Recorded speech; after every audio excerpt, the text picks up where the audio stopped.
Hello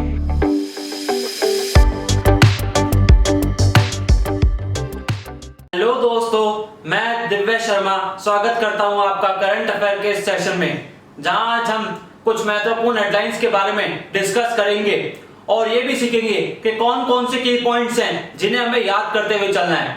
तो चलिए start करते हैं आज की फर्स्ट हेडलाइन से। So the first news is president of France Emmanuel Macron had named Jean Castex as his new prime minister. क्या मतलब है इस न्यूज का बेसिकली? तो अभी आपको मैं बताऊं कि फ्रांस में प्राइम मिनिस्टर की नियुक्ति हुई है, अपॉइंटमेंट हुआ है, और किसका हुआ है? उनका नाम याद रखना है, ये जीन कास्टेक। ठीक है, किनके द्वारा हुआ है? प्रेसिडेंट ऑफ फ्रांस के द्वारा। कौन है? Emmanuel Macron. इमैनुअल मैक्रोन, जैसे आप इमेज में भी देख पा रहे हैं, और ये प्राइम मिनिस्टर न्यू जीन कास्टेक। ठीक है, तो ये अपॉइंटमेंट से रिलेटेड न्यूज है। तो इससे रिलेटेड हमें सिर्फ नाम और क्या उनका डेजिग्नेशन है, पद, वो चीज याद रखना है। तो जीन कास्टेक और प्राइम मिनिस्टर फ्रांस के। ठीक है, अब फ्रांस का जिक्र हुआ है तो उससे रिलेटेड फैक्ट्स, जैसे फ्रांस की कैपिटल पेरिस, करेंसी यूरो। ठीक है, अब पेरिस का जहां हम जिक्र करते हैं तो मैं आपको बताना चाहता हूं कि बहुत से हेडक्वार्टर्स पेरिस में हैं और उनके बारे में भी हमें पता होना चाहिए। जैसे कि अगर मैं कहूं यूनेस्को का हेडक्वार्टर, यूनेस्को, उसका हेडक्वार्टर भी पेरिस में है, फ्रांस के पेरिस में। और FATF यानी फाइनेंशियल एक्शन टास्क फोर्स, मेरे वॉइस पे कंसंट्रेट कीजिएगा, financial action task force, FATF। ठीक है, इसका भी हेडक्वार्टर पेरिस में है। ठीक है सर, ये तो बात हो गई हेडक्वार्टर्स की, लेकिन अब हमें ये बताओ कि इंडिया और फ्रांस के बीच में कौन कौन सी मिलिट्री एक्सरसाइज होती हैं? ये भी बहुत इंपॉर्टेंट है। ठीक है, देखिए 3 एक्सरसाइज होती हैं, 3 एक्सरसाइज हमें रट लेना है। कैसे? शक्ति, वरुण, गरुड़। शक्ति, वरुण, गरुड़, ये 3 एक्सरसाइज है इंडिया और फ्रांस के बीच में। बेसिकली इसे जॉइंट मिलिट्री एक्सरसाइज कहते हैं। क्या क्या नाम है? शक्ति, वरुण और गरुड़, ये हमें याद रखना है। ठीक है, so the next news is education minister Manish Sisodia launch an e-learning portal lead learning through e-resources accessible for Delhi contains 1000 study material. इस न्यूज पे डिस्कस करने से पहले आप लोगों के दिमाग में डेफिनेटली ये डाउट आएगा कि sir education minister Manish Sisodia तो नहीं है। मैं भी यही कहूंगा, डेफिनेटली ये दिल्ली के एजुकेशन मिनिस्टर हैं। दिल्ली के एजुकेशन मिनिस्टर मनीष सिसोदिया हैं, कंफ्यूज मत होना। अगर आपसे इंडिया के एजुकेशन मिनिस्टर की बात करें जिन्होंने पूरा पदभार संभाला हुआ है, तो वो रमेश पोखरियाल निशंक है। रमेश पोखरियाल साहब, वो अलग है, ये अलग है, ये दिल्ली के एजुकेशन मिनिस्टर है। तो कंफ्यूज मत होना। ठीक है, अब न्यूज को समझिए कि दिल्ली के एजुकेशन मिनिस्टर ने, मनीष सिसोदिया साहब ने एक पोर्टल को लॉन्च किया है दिल्ली में। उनका नाम है लीड। क्या मतलब होगा इसका? Learning through E resources accessible for Delhi. क्यों लॉन्च किया? Basically 1000 study materials. आप सब जानते हो दिल्ली में वर्स्ट सिचुएशन चल रही है, तो इस चीज को ध्यान में रखते हुए ये एक इनिशिएटिव लिया गया ताकि 1000 स्टडी मटेरियल्स और स्टडीज वही इस पोर्टल पे करवाई जा सके। ठीक है, तो ये इनिशिएटिव किनके द्वारा लिया गया है? ये याद रखना है, मनीष सिसोदिया साहब के द्वारा। क्या पोर्टल का नाम क्या है? लीड। और उसकी फुल फॉर्म क्या है? ये भी पूछता है, full form learning through E resources accessible for Delhi. ठीक है, देखो यार, अगर चीजें पसंद आ रही है तो लाइक करते रहिएगा। Next news is Delhi government will launch a पौधे लगाओ पर्यावरण बचाओ कैंपेन। इसका मतलब है प्लांट ट्रीज सेव एनवायरनमेंट। देखिए, अभी आप जानते हो कि बहुत सारी स्टेट्स ये इनिशिएटिव ले रही है, क्योंकि आप सब लोग इस तरीके से जानते हो कि पॉल्यूशन का लेवल कितना बढ़ रहा है। तो उन चीज को डिक्रीज करने के लिए बेसिकली हर स्टेट ये इनिशिएटिव इनिशिएटिव ले रही है, तो दिल्ली गवर्नमेंट ने भी इनिशिएटिव लिया है और उनका तो ये लेना बनता भी है, क्योंकि अगर आप पूछा जाए तो दिल्ली में सबसे ज्यादा सिचुएशन वर्स्ट हो जाती है पॉल्यूशन के मामले में अगर देखा जाए तो दिल्ली गवर्नमेंट ने ये एक अच्छा इनिशिएटिव लिया है, क्या कि एक पौधे लगाओ पर्यावरण बचाओ कैंपेन लॉन्च किया है। पौधे लगाओ पर्यावरण बचाओ कैंपेन लॉन्च किया गया है दिल्ली गवर्नमेंट के द्वारा। तो हमें यही चीज याद रखनी है कि ये कैंपेन किनके द्वारा लॉन्च किया गया है, दिल्ली के द्वारा, बस। So the next news is Indian Council of Medical Research launched a vaccine in 15 August। देखिए, आपको मैं बताना चाहता हूं कोविड वैक्सीन अब 15 अगस्त को हमारे देश में लॉन्च होने वाली है। ठीक है, किनके द्वारा लॉन्च की जा रही है, Indian council of medical research के द्वारा एक वैक्सीन लॉन्च की जा रही है। 15 अगस्त को लॉन्च की जाएगी ये वैक्सीन इंडिया में, और ये दावा किया जा रहा है कि ये वैक्सीन कोरोना वायरस यानी कोविड-19 को हराने में बहुत ही कारगर साबित होगी, इंपॉर्टेंट मेडिसिन होगी। तो हमें याद क्या रखना है कि Indian council of medical research के द्वारा वैक्सीन लॉन्च की जा रही है। ठीक है, इंडियन काउंसिल और मेडिकल रिसर्च के डायरेक्टर जनरल है बलराम भार्गव, आप देख भी पा रहे होंगे इमेज में। और उस वैक्सीन का नाम क्या है ये भी आपको याद होना चाहिए, तो उसे कोवैक्सीन कहा गया है। कोवैक्सीन, को मतलब कोविड, तो कोवैक्सीन उसका नाम है। Indian council of medical research के डायरेक्टर जनरल है बलराम भार्गव, और 15 अगस्त को ये मेडिसिन यानी ये वैक्सीन लॉन्च की जाएगी। Next news is Nagaland ban the sale of the dog meat. बहुत ही अच्छा इनिशिएटिव है, नागालैंड के द्वारा एक इनिशिएटिव लिया गया है कि वो अब बैन कर देंगे एक्सपोर्ट करना डॉग के मीट को। ठीक है, ये एक अच्छी चीज भी है, क्योंकि आप सब लोग जानते हैं कि जहां बात होती है एनिमल्स की तो हमें उनको किल नहीं करना चाहिए। इस चीज को ध्यान में रखते हुए नागालैंड की गवर्नमेंट ने एक बहुत अच्छा इनिशिएटिव लिया है कि डॉग्स को अब किल करना बंद, बैन है, बिल्कुल बैन है। ठीक है, तो नागालैंड के द्वारा लिया गया है कि ये जो सेल है डॉग मीट का ये बंद कर दिया जाए। ठीक है, अब नागालैंड का जिक्र होता है तो उससे रिलेटेड फैक्ट मैं आपको बताना चाहता हूं कि उसकी capital Kohima, chief minister Neiphiu Rio और गवर्नर आर एन रवि। ये चीजें आपको याद करते हुए चलनी है। So the next news is International Day of Cooperatives will be observed on 4th July। ठीक है, आप सब लोग जानते हो कि ये जो न्यूज है वो डेट से रिलेटेड है। ठीक है, तो हमें क्या याद रखना है, 4th जुलाई को कौन सा डे बनाया जाता है, इंटरनेशनल डे ऑफ कोऑपरेटिव्स, ये याद रखना है। अब देश आया है, क्योंकि इस देश की थीम भी है तो वो भी हमारे लिए इंपॉर्टेंट है, अवॉइड नहीं कर सकते। क्या नाम थीम है, cooperatives for climate action, cooperatives for climate action. अब जब डेज का जिक्र हुआ है तो आप कहोगे सर पुराने एक बार डेज भी रिवाइज करा दो, हमारे भी रिवाइज हो जाएंगे।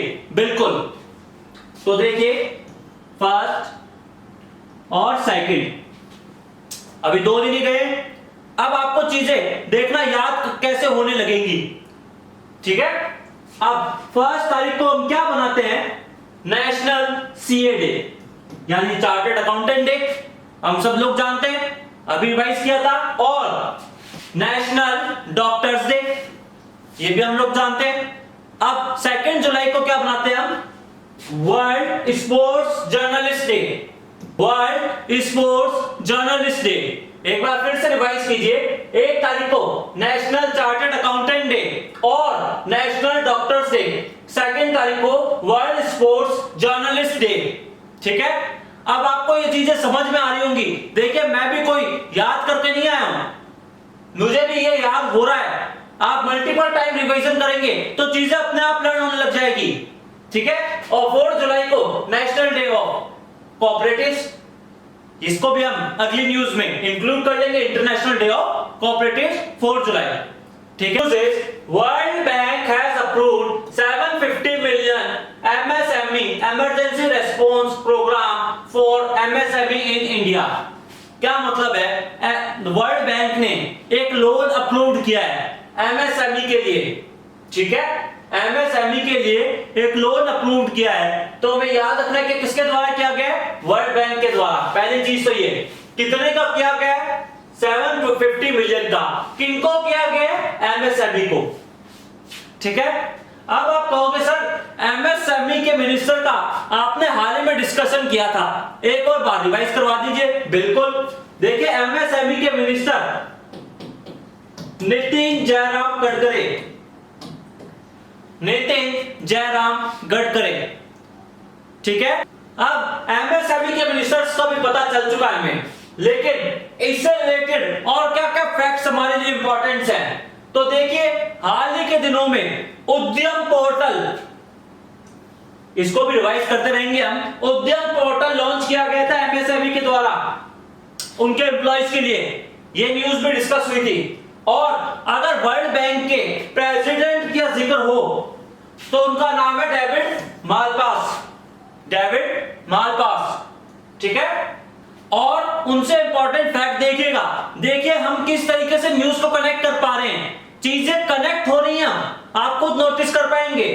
जैसे कि हेडक्वार्टर यूएसए वॉशिंगटन डीसी और सीईओ कौन है? Carmen Reinhart, Carmen Reinhart. अभी मैंने डिस्कस करते हुए आपको बताया था हाल ही के कुछ दिनों में कि इनका भी सीईओ में अपॉइंटमेंट हुआ था, कैनिन रेनहार्ट का, चीफ इकोनॉमिक्स ऑफिसर का, ठीक है, कैनिन रेनहार्ट। ये नाम भी आपको याद रखना है। So the next news is veteran Bollywood choreographer Saroj Khan has died. She was 71. देखिए ये न्यूज को मुझे लगता नहीं है डिस्कस करने की कुछ खास जरूरत है, क्योंकि आप खुद जानते हो कि ये कितनी लेजेंडरी कोरियोग्राफर थी। हमारे लिए काम की क्या चीज बनती है? Saroj Khan related to which field? तो वो बॉलीवुड कोरियोग्राफर। ये चीज हमारे लिए इंपॉर्टेंट बनती है। तो उससे रिलेटेड फैक्ट्स मैं आपको बताना चाहता हूं। अब तो आपको याद ही होने लगे होंगे Jagdish Mukhati, Jagdish Mukhati that is renowned actor, ठीक है। कर्ट थॉमस जिमनास्ट, ठीक है, कर्ट थॉमस, ठीक है। Vasu Chatterjee, Vasu Chatterjee that is also a legendary film maker. ऐसे मल्टीपल टाइम रिवाइज करने से चीजें आपको याद होने लग जाएंगी। So the next news is vice president M Venkaiah Naidu has released a book future of higher education 9 mega trends. क्या मतलब है इस न्यूज का? कि देखिए वाइस प्रेसिडेंट साहब एम वेंकैया नायडू ने एक बुक लॉन्च की है, जिस बुक का नाम हमारे लिए इंपॉर्टेंट है। किनके ऊपर? वाइस प्रेसिडेंट के ऊपर। और बुक का नाम क्या है? वो है future of higher education 9 mega trends. आप देख भी पा रहे होंगे इमेज में, future of higher education 9 mega trends. अब आप बोलोगे सर ये तो ठीक है कि बुक लॉन्च हो गई, ये तो ठीक है बुक लॉन्च हो गई, पर बुक के ऑथर कौन है? वो भी इंपॉर्टेंट है। बुक के ऑथर और बुक का नाम दोनों इंपॉर्टेंट है।